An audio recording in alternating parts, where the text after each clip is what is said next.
Hey everyone. तो आज जैसे मैंने आपसे वादा किया था कि मैं अलग अलग वीडियोस लेके आऊँगा, क्या क्या स्ट्रीम्स आपके लिए अवेलेबल हैं। तो दिख रहा होगा आपको डॉक्टर साहिबा, डॉक्टर साहब भी हो सकता है, कोई दिक्कत नहीं है। लेकिन डॉक्टर आज के टाइम में आप सबको, आज इस पैंडेमिक के टाइम के सबसे इंपॉर्टेंट जो हमको जिनका भगवान दिख रहे हैं वो डॉक्टर्स ही हैं। आज हमें कुछ भी हो जाएगा तो हमें एक विश्वास है अंदर कि डॉक्टर पे जाएंगे तो वो ठीक कर देगा। तो ये एक प्रोफेशन है जो कि बहुत ज़्यादा प्रेस्टिजियस और बहुत ज़्यादा रिस्पेक्टफुल प्रोफेशन है, जिसको सोसाइटी बहुत इज्जत करती है।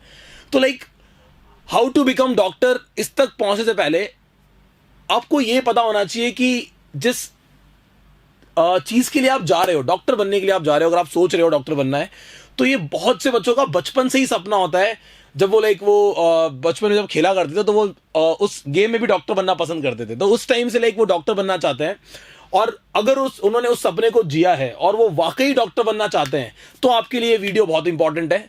और ध्यान से इस वीडियो को देखना है, सब सारी चीज़ें बताऊंगा। क्या आपके माइंड में क्वेश्चंस होते हैं डॉक्टर बनने को लेकर के और किस तरीके से आपको प्रिपरेशन करनी चाहिए, तो सारी की सारी बातें जरा ध्यान से सुनना। तो हम लोग शुरू करते हैं। पहला एक टेस्ट आपके लिए बहुत जरूरी है, दैट इज कॉल्ड नीट। आपको किसी मेडिकल कॉलेज में अगर एडमिशन चाहिए तो आपको ये वाला एग्जाम, नीट का एग्जाम क्लियर करना पड़ता है। क्या फुल फॉर्म है? National eligibility and entrance test.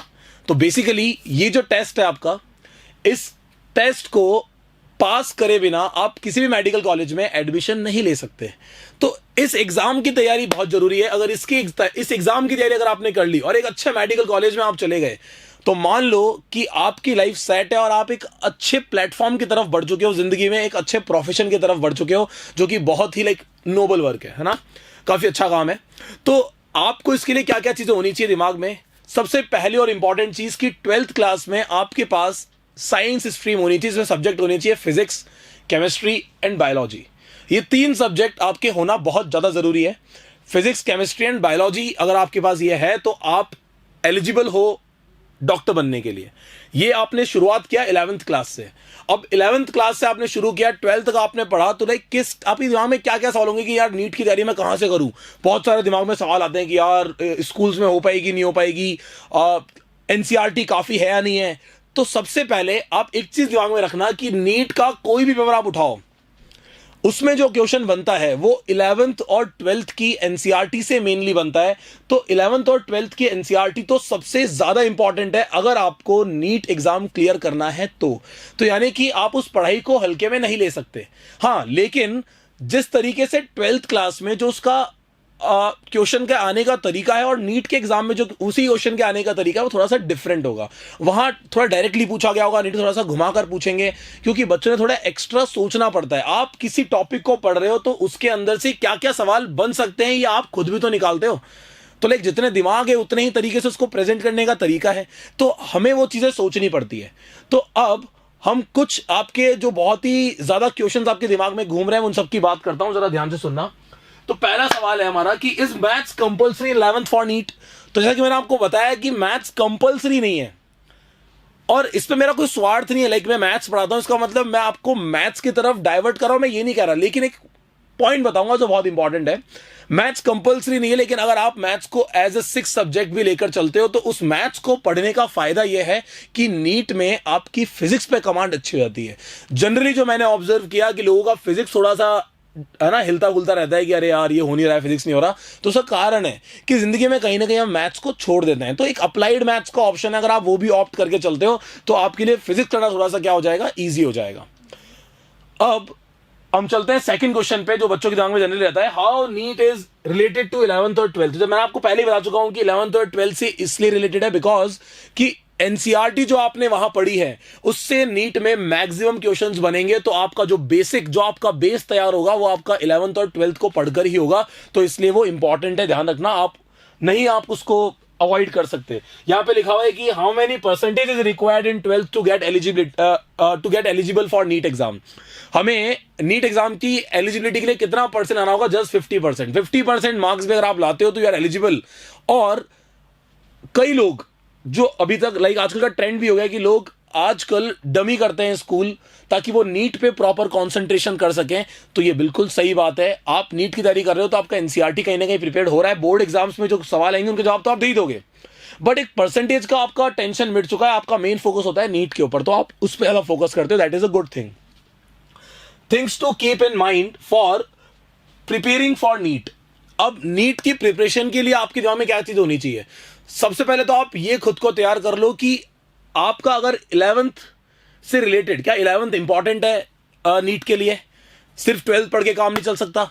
हम 11th में मजे कर लेंगे और 12th पे ध्यान दे लेंगे, नहीं. 11th और 12th अगर आपने आज ये सोच लिया कि मुझे डॉक्टर बनना है, बचपन से आपने सपने को जिया है, तो आप आज से अपने आप को कहना शुरू कर दो कि हम लोग 2023 में नीट क्रैक करेंगे 100%. तो 2023 में नीट क्रैक करने के लिए आपके दिमाग में ये बात बैठ जानी चाहिए कि मेरे को आज से ही तैयारी शुरू करनी है, 11th क्लास से ही, 11th 12th और फिर नीट का एग्जाम खत्म. 23 के अंदर आपको नीट क्लियर करना है और अच्छे मेडिकल कॉलेज में सिलेक्शन लेना है. तो आपको इन सारी चीजों के लिए जो सबसे इंपॉर्टेंट है, 2 मोस्ट इंपॉर्टेंट थिंग्स जो आपको बताने वाला हूं, दैट इज, पहला है डेडिकेशन, जिसमें हम बात कर चुके हैं कि आपका डेडिकेशन होना बहुत जरूरी है नीट के लिए. और सेकंड इज राइट गाइडेंस. मैं आपसे फिर कह रहा हूं कि एक बैल जो होता है वो भी खेत में पागलों की तरह मेहनत कर रहा होता है, पसीने बहा रहा होता है. अगर उसको अकेला छोड़ दिया जाए खेत के अंदर, तो वो चाहकर भी उस वे में खेत को प्रिपेयर नहीं कर पाएगा क्रॉप उगाने के लिए.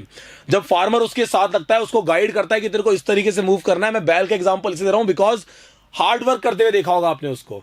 आपको बैल नहीं बनना है, आपको अपनी बुद्धि का इस्तेमाल भी करना है, तो आपको लेकिन फिर भी गाइडेंस की जरूरत पड़ेगी. तो वो गाइडेंस जो आपको मिलेगी, वो गाइडेंस आपको 100% जरूरत है नीट को क्रैक करने के लिए. और उस राइट गाइडेंस के लिए मैं आपको प्रेप ऑनलाइन के एक दूसरे फेस को दिखाता हूं. प्रेप ऑनलाइन नीट, ये हमारा चैनल है जिसका लिंक आपको डिस्क्रिप्शन में मिल जाएगा. आप वहां जाओ, वहां के वीडियोस को स्क्रॉल करो. पहले जाते सब्सक्राइब मत करो कि मैं कह रहा हूं, आप जाके पहले वीडियोस चेक करो, आप जाके उनको देखो. अगर आपको समझ में आया ना, तो आप सब्सक्राइब करो, आपको वहां से बहुत फायदा मिलेगा. मैं कह रहा हूं one of the best platform to crack NEET exam. आप जाओ, उस पर आप सर्च करो, पहले थोड़ा होमवर्क करो कि यार क्या ये कैसा चैनल है, और फिर आपको फायदा मिलेगा. मैं बताता हूं आपको फैकल्टीज के बारे में. जो हमारे केमिस्ट्री के टीचर्स हैं, जो हमारे फिजिक्स टीचर्स हैं, जो हमारे बायो के टीचर्स हैं, वो सब आपके सामने हैं.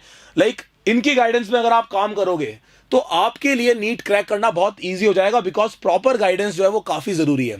गाइडेंस की बात मैं इसलिए कर रहा हूं क्योंकि आपको रास्ता दिखाना जरूरी है. एक तो आपको सामने 5-10 किताबें लाके रख दी और बोला कि इनको पढ़ लो.